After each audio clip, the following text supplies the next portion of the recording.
राज्यात अनेक भागांना वादळी वाऱ्यासह पाऊस आणि गारपिटीने दणका दिलाय।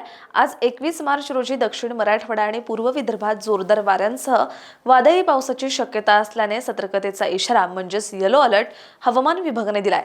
उर्वरित राज्यात तुरळक ठिकाणी विजांसह हलक्या पावसाची तसंच उघडीप आलेल्या भागात उन्हाचा चटका वाढण्याची शक्यता आहे। मध्य प्रदेश आणि उत्तर प्रदेश परिसरावर चक्रकार वारे वाहत असून त्यापासून विदर्भापर्यंत हवेचा कमी दाबाचा पट्टा सक्रिय आहे। शुक्रवारी म्हणजेच काल 20 मार्च रोजी सकाळी 8:30 वाजेपर्यंतच्या 24 तासांमध्ये झारखंडच्या दाल्टोगंज येथे देशातील उच्चांकी 38.2 अंश सेल्सिअस तापमानाची नोंद झाली, तर पंजाबच्या गुरुदासपूर येथे निच्चांकी 10 अंश सेल्सिअस तापमानाची नोंद झाली।